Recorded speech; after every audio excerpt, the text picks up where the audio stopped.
1 João capítulo 2, versículos 12 ao 17 diz assim: Filhinhos, escrevo-vos porque pelo seu nome vos são perdoados os pecados. Pais, escrevo-vos porque conhecestes aquele que é desde o princípio. Mancebos, escrevo-vos porque vencestes o maligno. Eu vos escrevi, filhos, porque conhecestes o Pai. Eu vos escrevi, pais, porque já conhecestes aquele que é desde o princípio. Eu vos escrevi, mancebos, porque sois fortes, e a palavra de Deus está em vós, e já vencestes o maligno. Não ameis o mundo, nem o que no mundo há. Se alguém ama o mundo, o amor do Pai não está nele. Porque tudo que há no mundo é concupiscência da carne, concupiscência dos olhos e a soberba da vida. Não é do Pai, mas do mundo. O mundo passa e a sua concupiscência, mas aquele que faz a vontade de Deus permanece para sempre. Nessa oportunidade eu quero conversar com a Igreja do Senhor, com os irmãos, a respeito do seguinte tema: o amor do mundo. No domingo passado eu abordei aqui o amor de Deus. Neste domingo nós iremos meditar com base nestes versículos acerca do amor do mundo. Meus irmãos, não existe neutralidade na vida cristã, como vemos, por exemplo, em Mateus, capítulo 6, versículo número 24. O amor ao mundo e o amor ao Pai não podem coexistir lado a lado. O cristão, ele amará um deles e odiará o outro, mas não pode amar os dois ao mesmo tempo. Não pode amar o Pai e amar o mundo ao mesmo tempo. E às vezes, meus irmãos, o amor e o ódio na Bíblia caminham lado a lado. Por exemplo, diz assim o Salmo 97, versículo 10: Vós que amais o Senhor, aborrecei o mal. O amor seja não fingido, também diz o Novo Testamento, o amor seja não fingido, aborrecei-vos ao mal e apegai-vos ao bem. Romanos capítulo 12, versículo 9.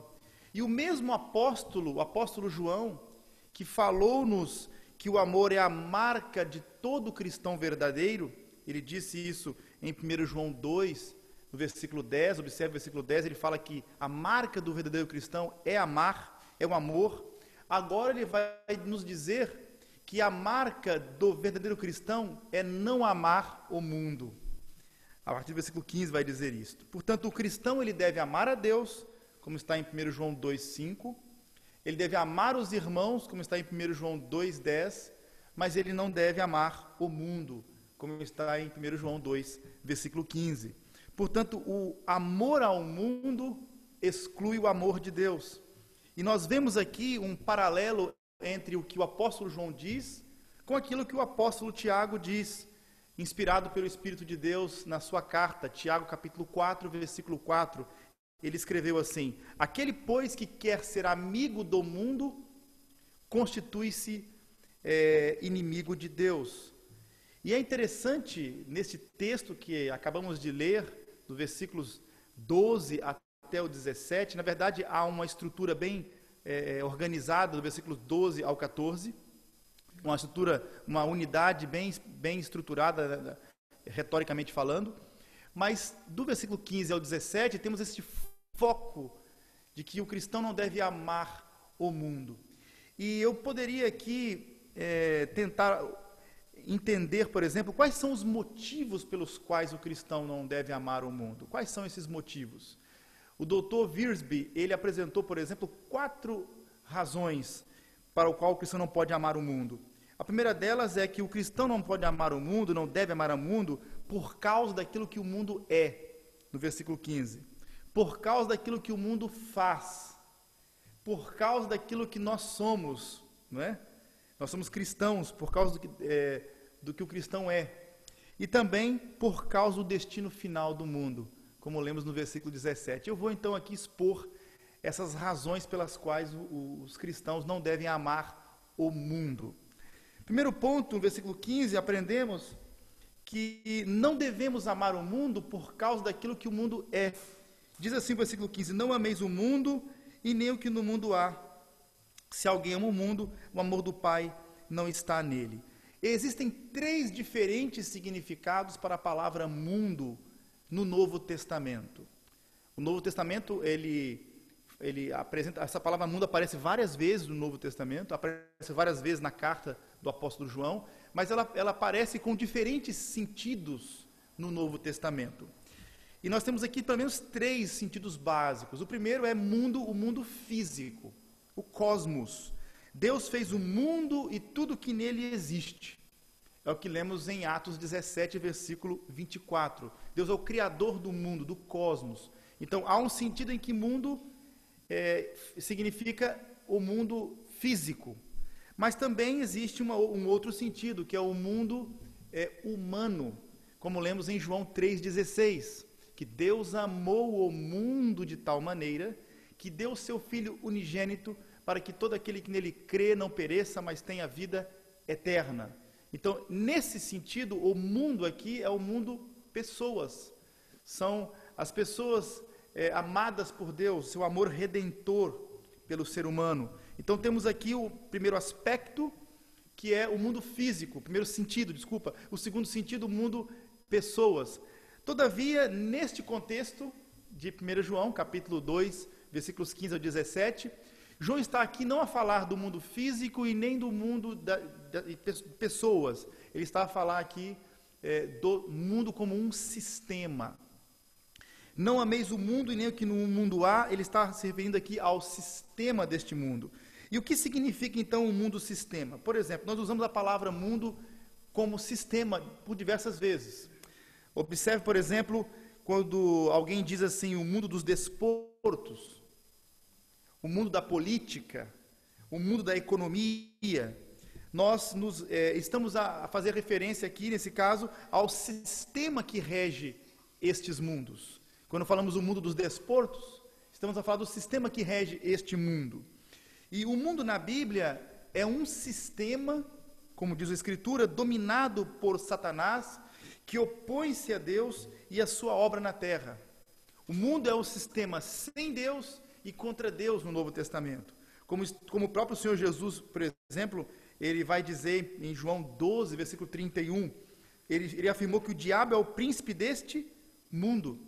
E aqui em 1 João, capítulo 5, versículo 19, o apóstolo escreve que o mundo jaz no maligno. E ele está falando do sistema que rege este mundo. E vemos, por exemplo, em Efésios 6, versículos 11 e 12, que existe uma organização de espíritos maus influenciando as coisas deste mundo caído, após a queda do homem. Assim como o Espírito de Deus influencia-nos para fazermos a vontade de Deus, as pessoas não regeneradas, as pessoas que não estão em Cristo, que não andam com Cristo, elas são regidas pelo príncipe deste mundo, que nós sabemos, como diz o Novo Testamento, é o diabo. E eles cumprem os propósitos do príncipe deste mundo, como diz em Efésios 2, versículo 2, outrora andávamos segundo o curso deste mundo, segundo o príncipe da potestade do ar, do espírito que agora opera nos filhos da desobediência. Essa linguagem teológica que vemos no Novo Testamento, destacando, portanto, a influência do diabo neste mundo, como príncipe deste mundo. Também vemos no Novo Testamento que os perdidos, isto é, aqueles que não têm Cristo como seu pastor, que não foram salvos e redimidos por Cristo ainda, porque não creram nele, os perdidos pertencem ao sistema deste mundo. Jesus, por exemplo, em Lucas 16, 8, chamou os perdidos de os filhos do mundo. Esse mundo não conheceu a Cristo, disse Jesus, e nem mesmo conhece a nós. E isso está em 1 João, capítulo 3, versículo 1.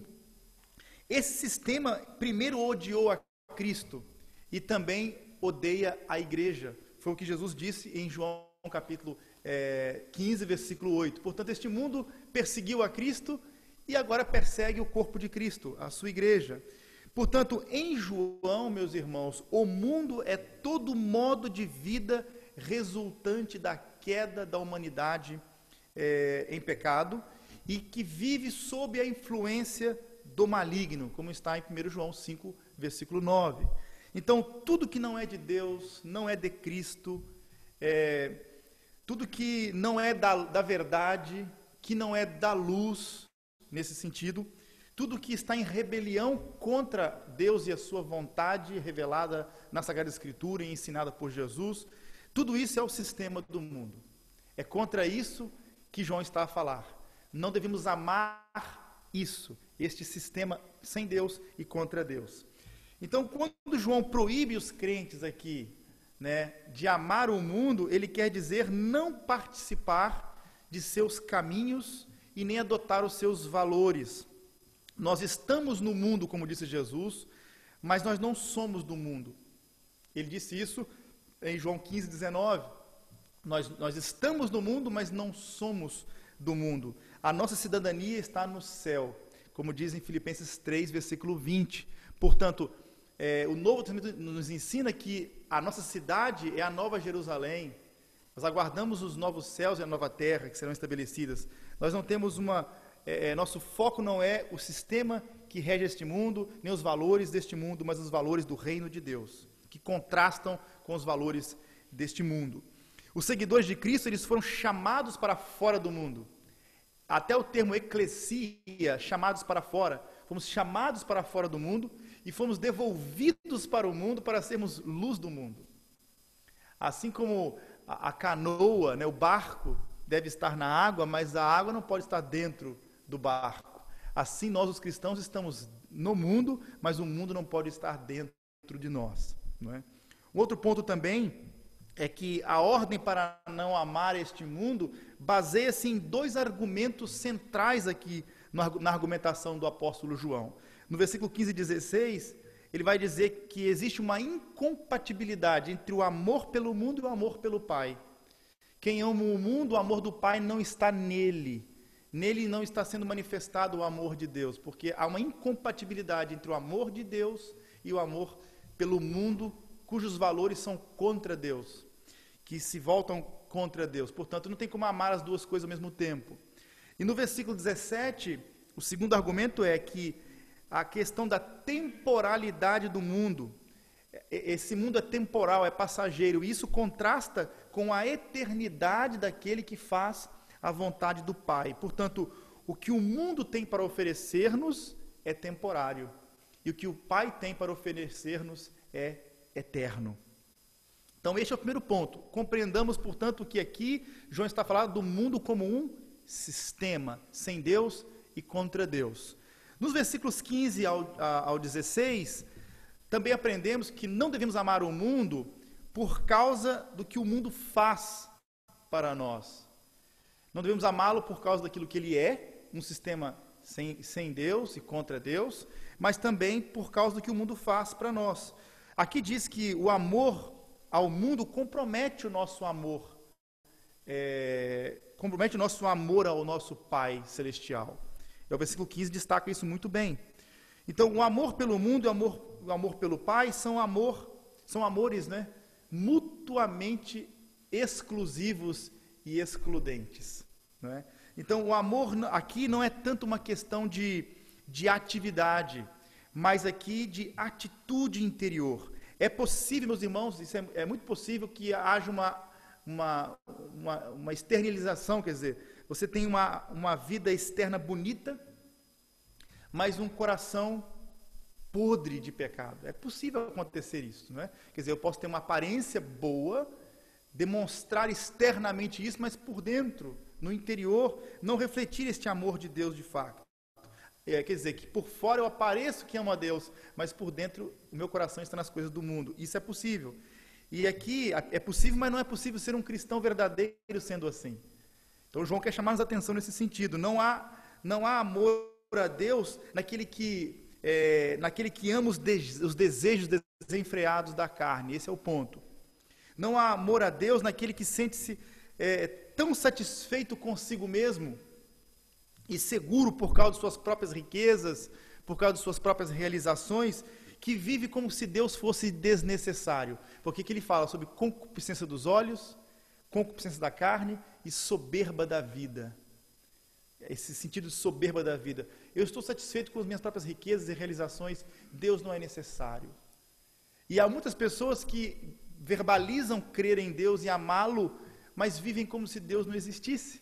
Quer dizer, são ateus práticos. Existe o ateísmo conceitual, filosófico, é alguém que opõe-se à existência de Deus pela via dos argumentos filosóficos e pela sua razão, ele busca argumentos, então ele ataca a moral, em termos morais a Deus, ele ataca filosoficamente, mas há aqueles que verbalizam crer em Deus, mas eles vivem as suas vidas como se Deus não existisse, portanto são ateus práticos. Inclusive, há um livro chamado, um artigo de um dos livros do Augusto Nicodemos, em que ele fala sobre o ateísmo cristão.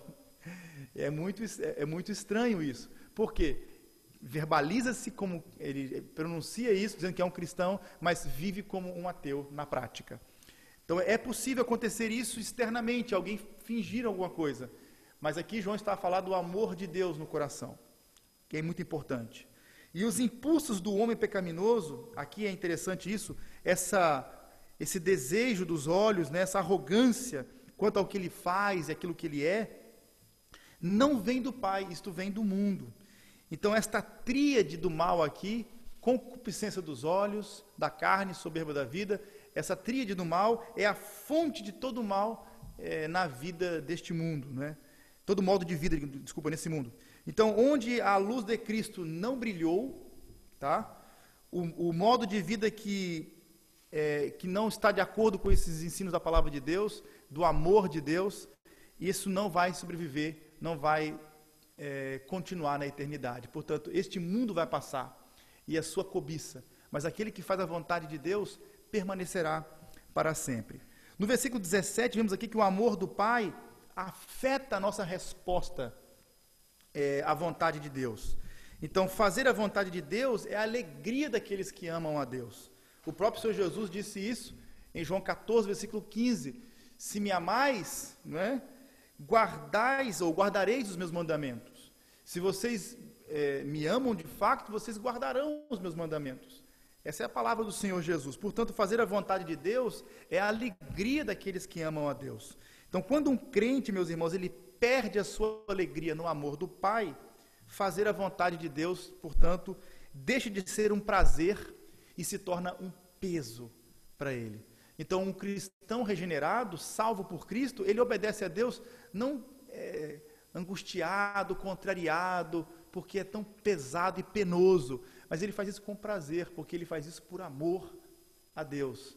Né? Então, ele está motivado pelo seu amor a Deus. Por isso que obedecê-lo, na verdade, é o resultado, obedecê-lo sinceramente é o resultado deste amor do cristão ao Pai. Versículo 16 nos mostra também que o sistema do mundo usa várias armadilhas contra um cristão. Então, você que é um cristão, saiba que o mundo usa suas artimanhas e armadilhas. E nós temos aqui pelo menos 3 armadilhas. Não é? A primeira delas é a concupiscência da carne. O que é concupiscência da carne? É viver para o prazer imediato. Isso é concupiscência da carne. É viver dominado pelos desejos da carne. O desejo da carne aqui é simplesmente o desejo pelas coisas que pertencem meramente a esta vida, a este mundo. Esta vida egocêntrica é gasta em coisas que não têm valor duradouro e não têm valor eterno. Então, pessoas que vivem para a satisfação dos seus desejos imediatos. E o que é a carne aqui? A carne aqui, ele não está falando do corpo físico, simplesmente. Tem esse nível de sentido, porque também está, de alguma forma, há um sentido de satisfação física. Mas o ponto aqui da carne é essa natureza caída, pecaminosa. São os impulsos e desejos que gritam por satisfação. E esses desejos estão dentro do coração do ser humano. Foi o que o Senhor Jesus disse em Mateus, capítulo 15, versículo 19, que é do coração que procedem os maus pensamentos, desígnios maldosos, não é? Adultérios, blasfêmias. Isso nasce dentro do coração do ser humano. É interessante que a antropologia cristã, ela é bem diferente da antropologia secular, porque na antropologia secular, o homem é uma tábula rasa, ele é um papel em branco. O homem ele é fruto do meio, ele é produto do meio, ele é apenas uma vítima, ele apenas recebe as influências externas. Mas na linguagem de Jesus, de acordo com Jesus, o pecado e o mal surge de dentro do coração do ser humano. O homem não é uma vítima do pecado. O homem é um agente. Sua natureza pecaminosa é desse coração pecaminoso caído que brota o pecado e a maldade. Portanto, é bom entender aqui que a Escritura não trabalha com o homem como sendo inocente e vítima, mas como sendo um pecador culpado e que precisa do perdão de Deus e que só vai encontrar esse perdão através da obra do Senhor Jesus. Então, esse é um ponto aqui interessante, uma coisa boa em si mesma, tá? Pode ser pervertida quando ela nos controla, né? Quando você é controlado por isso. Por exemplo, a fome não é um mal em si mesmo. Comer é algo importante e bom. Fome não é um mal, mas a glutonaria, sim. Por exemplo, a relação conjugal, a relação sexual não é um mal em si mesmo, mas a imoralidade, sim. O sono não é um mal. É muito importante dormir, mas a preguiça, sim, é um mal. Portanto, o sistema deste mundo é marcado pela busca de satisfação dos desejos da carne. Se você quiser uma lista mais exaustiva, leia, por exemplo, Gálatas capítulo 5, versículo 19 ao 21. E lá o apóstolo Paulo vai tratar do conflito que existe nas nossas vidas. Nós que somos os cristãos, nascemos de novo, nós andamos no Espírito e somos guiados do Espírito e não satisfazemos as obras da carne. Mas existe uma batalha entre essa vida no Espírito e essa natureza pecaminosa que não nos domina, mas ainda nós não fomos completamente redimidos no sentido em que nós já fomos transformados definitivamente. Aguardamos a redenção final. Então há uma natureza remanescente em nós ainda. Quando o velho homem Adão começa a dar aquelas sugestões para o pecado.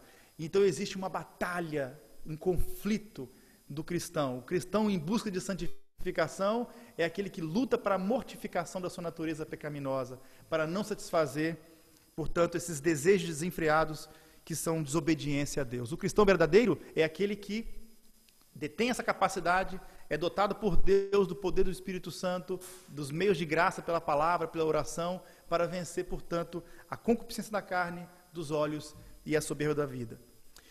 Também aqui temos um outro inimigo, além desses impulsos e desejos da carne. Nós temos também aqui a questão da concupiscência dos olhos. Os olhos na Bíblia são retratados como sendo a lâmpada do corpo e as janelas da alma. E é pelos olhos que os desejos entram.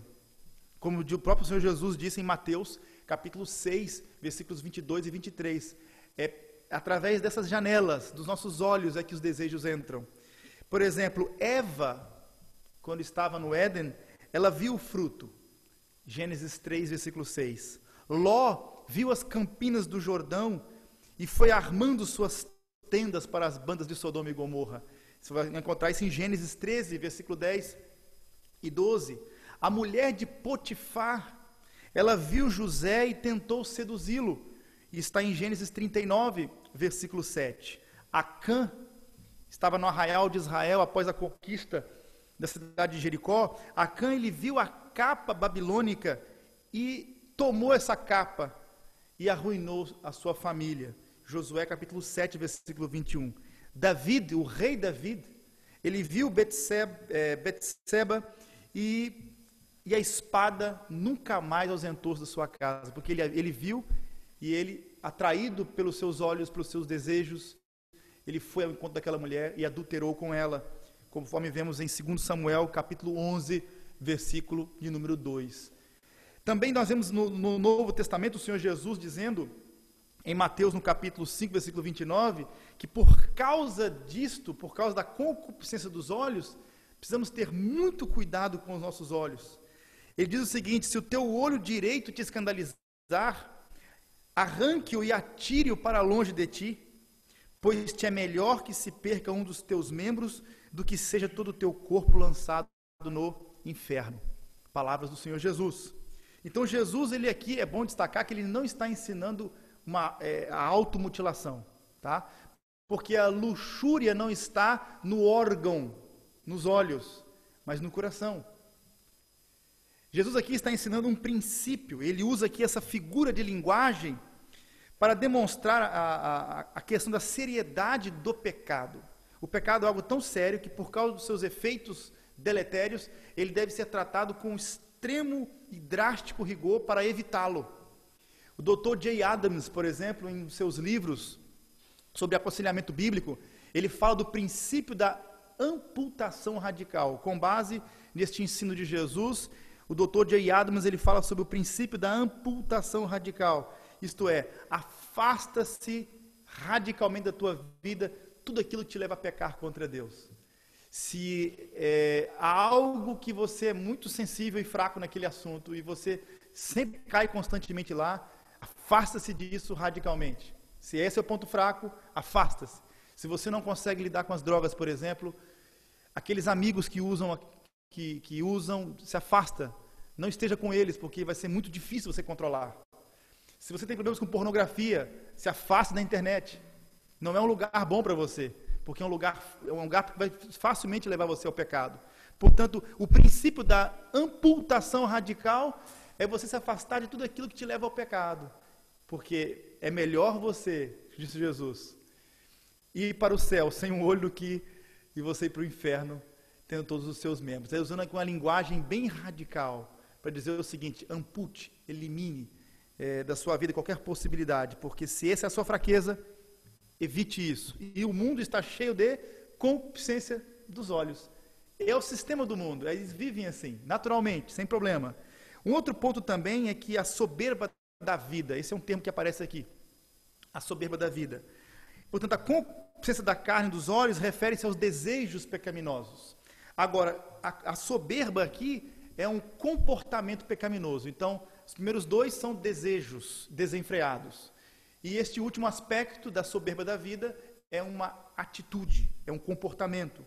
Então, as primeiras diz respeito à pessoa como indivíduo e a última em relação àqueles que estão ao seu redor. Então, a palavra grega aqui que está traduzido como soberba aqui em português, não é? Soberba, está no domínio semântico aqui do orgulho, da arrogância, da jactância, e ela é frequentemente, no Novo Testamento, ela é frequentemente usada em contextos que expressam o excesso de confiança, né, em seus próprios recursos e realizações e riquezas. Então, uma pessoa soberba é aquele que tem confiança plena em si mesmo, na sua capacidade, nos seus recursos e também no seu poder material. É aquilo que chamamos de vanglória com as coisas externas, não é? Pode ser não apenas recursos, nesse caso riquezas, mas pode ser poder, pode ser inteligência, pode ser beleza, qualquer tipo de ostentação. Isto é a soberba da vida, de acordo com o apóstolo João. E os que estão no mundo vivem assim, de acordo com João. Por isso que um cristão não deve amar o mundo, por causa daquilo que o mundo faz. O mundo é cheio de desejos desenfreados da carne para satisfazer esses desejos, também dos olhos e também da soberba da vida. Portanto, o soberbo, aqui nesse contexto, é aquele que tenta impressionar as pessoas com a sua importância, né? E o mundo está cheio disso, nós sabemos, né, perfeitamente. Agora, nos versículos 12 ao 14, eu fiz esse recuo para o parágrafo anterior. Por que eu fiz esse recuo para o parágrafo anterior? Porque não devemos amar o mundo por causa daquilo que o mundo é e por causa daquilo que o mundo faz, mas também por causa do que o cristão é. Não podemos amar o mundo porque nós não somos desse mundo, não é? Por exemplo, nós temos aqui 3 estágios da vida cristã, dos versículos 12 ao 14. João descreve seus leitores originais em 3 categorias que correspondem a diferentes etapas da vida. Ele fala de filhos, pais e jovens. Então ele vai empregar esses termos para destacar as fases da vida de um cristão, que é a confissão do perdão dos pecados. Nós confessamos nossos pecados e cremos no perdão dos pecados por causa da obra do Senhor Jesus na cruz. O conhecimento do Pai e do Filho e a habitação da palavra de Deus e a vitória sobre o maligno. Isso são aspectos necessários, meus irmãos, para que possamos andar na luz. Então, todos os cristãos são, de acordo com o Novo Testamento, ser um cristão, não é? É ser alguém perdoado, é ser alguém que vence o maligno, é conhecer o Pai, é andar na luz. Portanto, o apóstolo João aqui, ele escreve para assegurá-los de que ele, o apóstolo, sabe que os pecados deles foram perdoados, né? E que eles conhecem o Pai, e que eles venceram o maligno. E é por isso que ele vai exortar aqueles irmãos para não amarem o mundo, porque o amor ao mundo é contra a própria natureza daquilo que eles são. Então, eles são filhos porque, com o perdão dos pecados, foram recebidos na família de Deus. Quando você é salvo por Cristo, e nesse sentido, por que salvo? Porque o homem está perdido, separado de Deus por causa do pecado. Mas Cristo, através de sua vida e da sua obra, livra o homem, e por causa do seu sacrifício pelos pecadores, ele salva aqueles que creem, e quando isso acontece, nós somos adotados na família de Deus, passamos a ter Deus como nosso próprio Pai, adotados nessa família. Então, todos os cristãos são filhos de Deus nesse sentido, e também eles são, de acordo com esse texto, eles são também pais. Por que são pais? Porque o conhecimento que eles receberam de Deus através de Jesus Cristo qualifica-os a transmitir esse conhecimento às outras gerações. Então, quando você prega o Evangelho e você discipula uma pessoa que se converteu, instruindo-a nos caminhos de Jesus, conforme ele ensinou, você está sendo um pai espiritual para aquela pessoa. Então, um cristão verdadeiro tem que ser um discipulador. Nós somos filhos porque fomos adotados na salvação, temos os pecados perdoados, somos pais porque discipulamos outros que se convertem, mas também nós somos jovens porque pela nossa rejeição ao maligno, eu estou colocando nós, subentendendo que você é um cristão que ama Deus e que se arrependeu dos seus pecados, então você é salvo, mas João está dizendo aqui, vocês são porque eu sei, ele está falando para aqueles leitores originais, que eram cristãos, vocês são jovens porque vocês venceram o maligno, com uma vitória semelhante àquela de Jesus no deserto. Quando jovem, ele venceu a tentação no deserto, vocês também venceram as tentações do maligno impostas contra vocês nesse mundo. Agora, temos aqui, então, as marcas de um cristão verdadeiro. Vamos refletir nelas?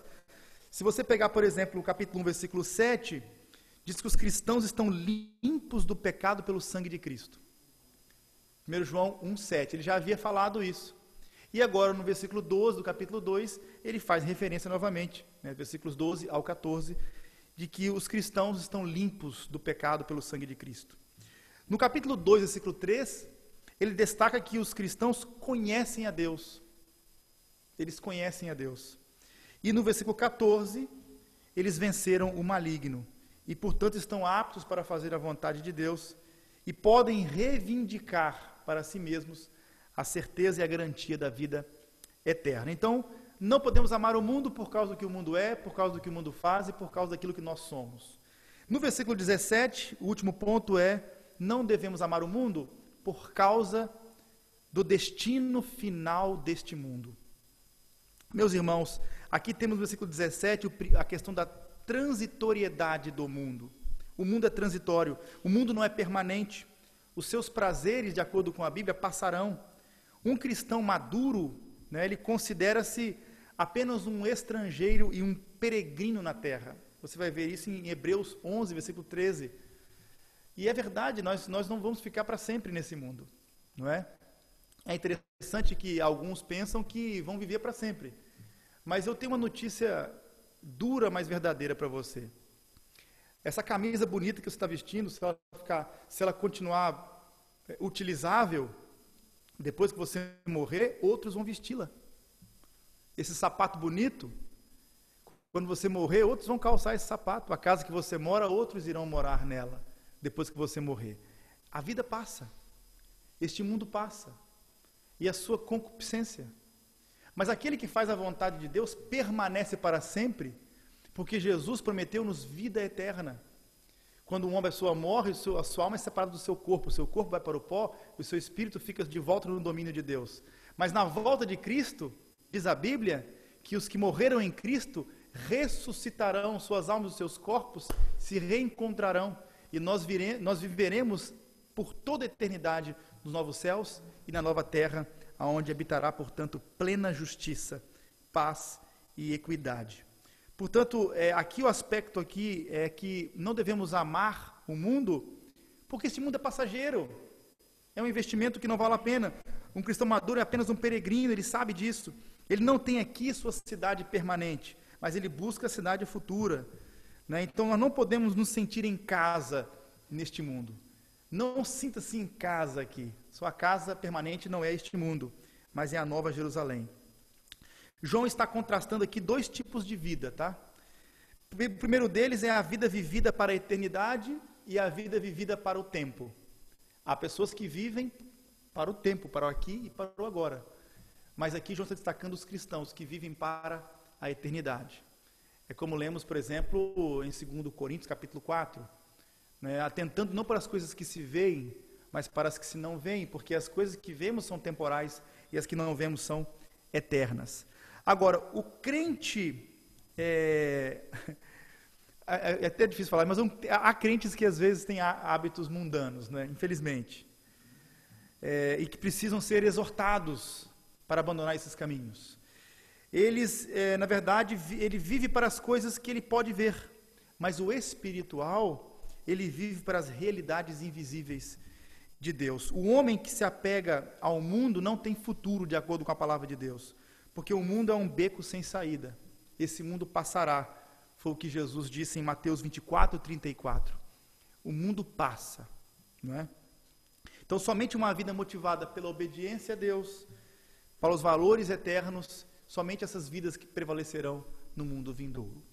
Um outro aspecto no versículo 17 ainda é que a permanência eterna daqueles que fazem a vontade de Deus é destacada, porque mesmo depois que esse mundo acaba, os cristãos, portanto, eles permanecerão eternamente refletindo a glória de Deus. Mas há um ponto importante que aqui destaca também a importância de conhecer e de fazer a vontade de Deus. Porque ele fala, no versículo número 17, vamos ler mais uma vez: o mundo passa e a sua o quê? Concupiscência. Mas aquele que faz a vontade de Deus permanece para sempre. Então, o último ponto aqui que ele vai ressaltar é, não apenas que o mundo passa, mas que os que fazem a vontade de Deus permanecem para sempre. Então, nós precisamos conhecer a vontade de Deus e fazer a vontade de Deus. Então, a vontade de Deus deve controlar nossas vidas, né, como está em Efésios 5,17. Não é aqui uma questão de falar sobre a vontade de Deus. Não basta falarmos acerca da vontade de Deus. Se nós queremos agradar a Deus, não basta falar acerca da vontade dEle, mas fazer a vontade dEle. Jesus disse em Mateus 7,21, que muitos falam Senhor, Senhor, Senhor, Senhor o tempo todo, mas Ele diz que vai entrar no reino dEle os que fazem a vontade dEle, e não aqueles que dizem Senhor, Senhor, Senhor, Senhor o tempo todo. Quer dizer, o que está querendo dizer é o seguinte: aqueles que amam a Deus, guardam os seus mandamentos. Os que amam a Deus, procuram fazer a vontade de Deus. Os que amam a Deus, não amam as coisas do mundo, não se conformam às coisas deste mundo. São diferentes. Os que de fato são cristãos, são os que foram limpos e libertos do poder do pecado, vencem o maligno e obedecem a Deus.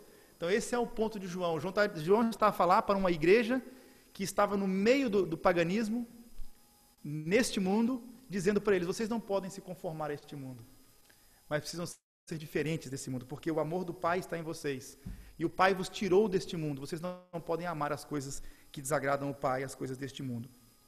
Você somente crê naquilo, esse é um ponto importante. Se você somente crê naquilo que gosta do Evangelho, não é no Evangelho que você crê, mas é em si mesmo. Como dizia Aurélio Agostinho, um dos pais da igreja. Porque a vontade de Deus não é como um buffet, um restaurante, que você só põe no prato que você gosta. Quando você lê a Bíblia, há coisas que, na palavra de Deus, que são tão preciosas para mim e que eu celebro e dou saltos de alegria. Mas há outras coisas que tocam nas minhas fraquezas, que mexem comigo. E eu vou olhar para aqueles pontos e dizer: bem, essa parte da Bíblia eu não quero. Eu quero apenas aquelas partes doces e maravilhosas, as promessas gloriosas de Deus, e eu quero isso. Mas essas partes essas outras partes eu evito, eu não quero. Então, não é assim que funciona. Então, a vontade de Deus não é como um restaurante que você pode escolher e pôr no prato que você gosta. Então, se você crê apenas naquilo que você gosta do Evangelho, não é no Evangelho que você crê, mas é em si mesmo, não é? Porque eu tenho que amar a Deus como Ele é e não como eu quero que Ele seja, não é?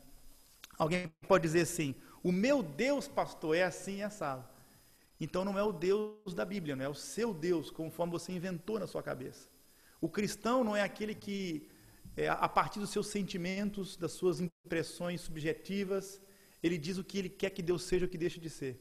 O cristão é aquele que olha para Cristo e diz, olha, Jesus disse que Deus é assim, Jesus disse que Deus gosta disso, Jesus disse que Deus não gosta daquilo, Jesus ensinou assim, ensinou assim. Então, eu amo esse Deus que Jesus falou. Eu amo o Pai revelado por Jesus, e não esse que é a minha própria mente, o que eu acho, as minhas ideias. Suas ideias, suas opiniões são importantes, têm a sua importância sim, mas o que é o fundamento, o que deve fundamentar a nossa vida, a nossa fé, não são nossos sentimentos, nossos pensamentos, mas é aquilo que está revelado na Sagrada Escritura para a nossa vida. Então precisamos experimentar, como disse o apóstolo Paulo em Romanos 12:2, a boa, perfeita e agradável vontade de Deus. Às vezes você não entende. Às vezes a vontade de Deus contraria a sua vontade. Mas o conselho de Deus para você é, sujeita a sua vontade à vontade dele. Porque a vontade de Deus é sempre boa, é perfeita, é agradável. Concluindo, meus irmãos, a mensagem, os valores das sociedades humanas, os valores dos homens, né, desse mundo, não devem definir os cristãos. Em vez disso, eles devem ser moldados pelos valores de Jesus. Então, o cristão, ele está no mundo, foi o que disse Jesus, não é? Mas não é do mundo. E outro ponto, Jesus disse, eu não roguei ao Pai para vos tirar do mundo, mas para protegê-los no mundo. Porque tirar do mundo ali significa morrer. Só tem uma forma de você sair do mundo, é morrendo. E o plano de Deus para você é que você esteja neste mundo, mas que não faça parte desse sistema. E que seja diferente desse sistema, e seja luz, e seja sal, e seja uma bênção para a redenção de outros. Jesus, ele não ora para que seus seguidores sejam tirados, né? Mas para que sejam, portanto, protegidos por Deus. O Senhor nos protege deste mundo. Eu sei que são muitos ataques. Ataques violentos, porque temos muitos inimigos. Temos o diabo como inimigo, temos o pecado que nos assedia, temos o sistema deste mundo, a nossa própria natureza corrompida, mas o Senhor nos guarda. Com o seu Espírito nos capacita a vencer esse mundo. E Jesus nos deixou o exemplo, através do seu exemplo de vida, da sua obediência ao Pai, nos deixou, portanto, o modo como devemos viver. Portanto, meus irmãos, aqui eu queria terminar no versículo 15. Vamos ler mais uma vez. Diz assim, não ameis o mundo. Só essa primeira parte, não ameis o mundo. Note, meus irmãos, que o mundo entra pela porta do coração. Muito cuidado. Aqui ele fala amor, amar o mundo. O mundo entra pela porta dos nossos corações. E existe um processo de mundanização. Você não vai ser logo igual ao mundo. Você, como cristão, pode às vezes, e acontece isso às vezes, de um cristão verdadeiro, se afasta às vezes, já reparou que alguns fazem isso, e vivem igual ao mundo, depois, pela graça de Deus, voltam. Os cristãos verdadeiros sempre voltam para a presença de Deus. Mas note que é assustador o que levou aquela pessoa a, de repente, adotar aqueles hábitos de vida que é ao contrário daquilo que um cristão deveria fazer. Mas não foi de uma vez que aconteceu isso, há um processo de mundanização.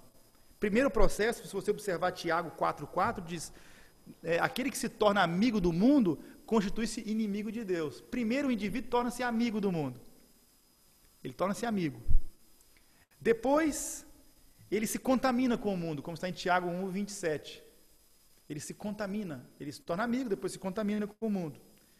E de seguida, ele vai se conformando, tomando a forma do mundo, Romanos 12:2.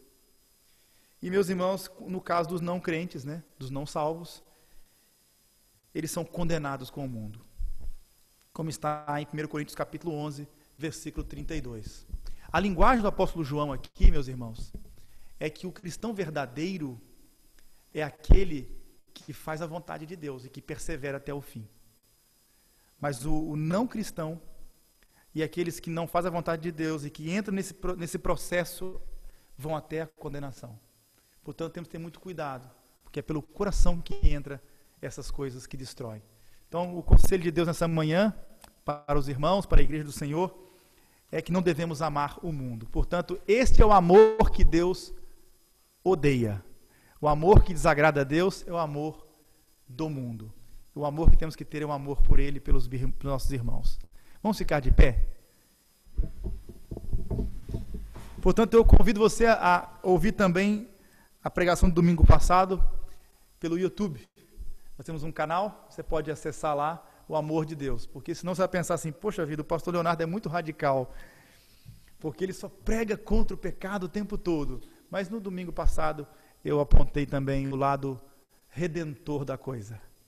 Quer dizer, o pecado fez tudo isso, mas pela palavra de Deus, quando você se arrepende dos seus pecados para com Deus e coloca a sua fé, a sua confiança naquilo que Jesus fez em seu lugar e em seu favor, você é completamente perdoado e salvo. Então essa é a advertência de Deus, mas ao mesmo tempo Deus providenciou um meio de salvação para nós. Nós somos pecadores, todos pecaram e destituídos estão da glória de Deus. Mas pela fé em Cristo, nós temos redenção e salvação. Você é salvo não apenas do pecado, mas também do poder escravizador do pecado. Amém? E no céu, da presença do pecado. Lá não vai haver mais tristeza, não vai haver mais morte, não vai haver pandemias, não haverá medo. Lá teremos a presença plena de Deus. Não é? Nós iremos ver Deus na glória celestial.